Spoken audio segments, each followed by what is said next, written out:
Voice news, आपकी आवाज आपकी खबर। नमस्कार।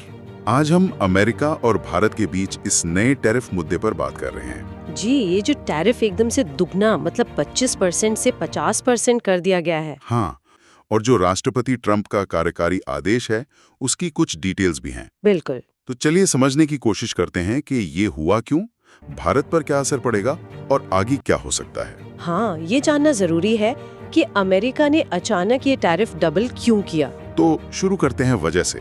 अमेरिका क्या कह रहा है, ये अतिरिक्त 25% क्यों?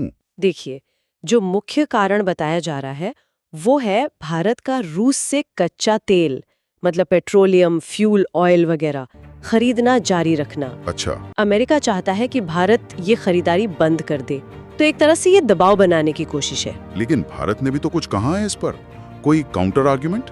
हाँ बिल्कुल, भारत ने अमेरिका के ही दोहरे मापदंड की तरफ उंगली उठाई है। वो कैसे? भारत का कहना है कि भाई अगर आप चाहते हैं कि हम रूसी तेल न खरीदें तो आप भी तो रूस से यूरेनियम खरीदना बंद कीजिए। ओह, ये तो दिलचस्प मोड़ है। जी, और रिपोर्ट में ये भी है कि जब ट्रंप से इस यूरेनियम वाली बात पर पूछा गया तो उन्होंने कहा कि उन्हें इसकी जानकारी नहीं है।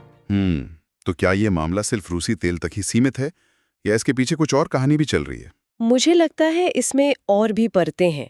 कुछ रिपोर्ट्स इशारा कर रही हैं कि ट्रंप प्रशासन या यूं कहें कि ट्रंप खुद काफी समय से, शायद 10 साल से, ये मानते रहे कि भारत टैरिफ के मामले में अमेरिका का फायदा उठा रहा है। अच्छा, ये तो पुरानी बात हुई फिर। हाँ, तो हो सकता है कि ये रूस यूक्रेन वाला जो मुद्दा है इसे एक लेवरेज की तरह इस्तेमाल किया जा रहा हो। मतलब? किस लिए? शायद भारत के साथ एक बड़ी ट्रेड डील करने के लिए, जैसे कृषि क्षेत्र में भारतीय बाजार में और ज्यादा पहुंच बनाने के लिए। ये एक संभावना है जिस पर विश्लेषक बात कर रहे हैं। समझ गया। तो ये सिर्फ एक तात्कालिक प्रतिक्रिया नहीं बल्कि एक सोची समझी चाल हो सकती है। जी, ऐसा लगता है। तो फिर इस 50% टैरिफ की सबसे ज्यादा मार कहाँ पड़ने वाली है? कौन सी सेक्टर्स हैं?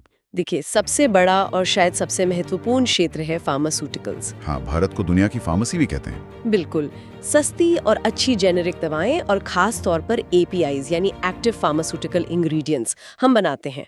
अमेरिका हमारा सबसे बड़ा बाजार है फार्मा में, करीब $8.7 बिलियन का एक्सपोर्ट। काफी बड़ा अमाउंट है ये तो। हाँ, तो 25% टैरिफ शायद इंडस्ट्री किसी तरह झेल लेती, पर ये 50% ये बहुत मुश्किल होगा, मार्जिन पर बहुत असर पड़ेगा। और शायद इसीलिए फार्मा कंपनियों के शेयर्स में भी गिरावट देखी गई हाल में।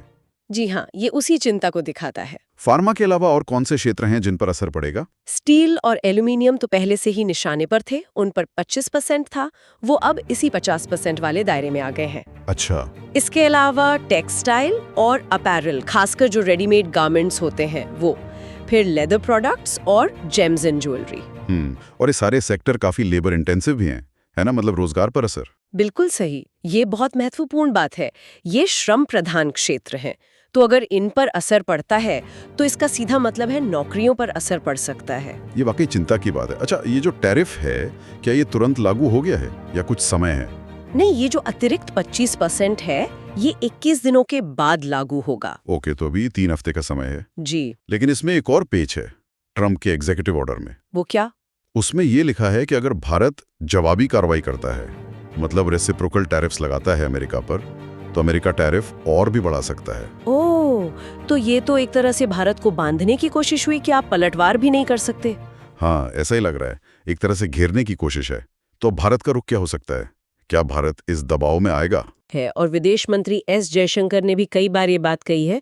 वो अपनी रणनीतिक स्वायत्ता यानी स्ट्रेटेजिक ऑटोनॉमी को लेकर बहुत स्पष्ट है। हाँ, वो तो है। भारत अब एक बड़ी अर्थव्यवस्था बनने की राह पर है, $5 ट्रिलियन इकोनॉमी का लक्ष्य है, तो इस तरह की आर्म ट्विस्टिंग के आगे झुकना मुझे लगता है मुश्किल होगा। भारत जरूर कोई ना कोई काउंटर स्ट्रैटेजी सोचेगा। इसकी उम्मीद तो है। क्या ट्रंप की तरफ से इस पर और कुछ सुनने को मिल सकता है जल्द ही? आज व्हाइट हाउस में एक इवेंट है एप्पल और टिम कुक से जुड़ा हुआ, तो उम्मीद है कि मीडिया उनसे इस बारे में पूछेगी जरूर। अच्छा। हो सकता है वहाँ कुछ और क्लैरिटी मिले, शायद अनौपचारिक तौर पर ही सही, तो उस पर नजर रखनी होगी। बिल्कुल। तो कुल मिलाकर देखें तो स्थिति काफी तनावपूर्ण लग रही है। एक तरफ अमेरिका है जो भू राजनीतिक मुद्दे को व्यापार से जोड़ रहा है, और दूसरी तरफ भारत है जो अपनी आर्थिक और रणनीतिक हितों की रक्षा करने की कोशिश कर रहा है। हाँ, देखना होगा कि ये टकराव कैसे सुलझता है। क्या बातचीत से रास्ता निकलेगा या तनाव और बढ़ेगा? जी, ये आने वाला वक्त ही बताएगा। और श्रोताओं के लिए भी ये सोचने वाली बात है कि क्या भविष्य में अंतर्राष्ट्रीय व्यापार में इस तरह भू राजनीतिक दबाव का इस्तेमाल आम हो जाएगा? और ऐसे माहौल में भारत अमेरिका जैसे जो बड़े व्यापारिक साझेदार हैं, उनके रिश्तों का भविष्य क्या हो?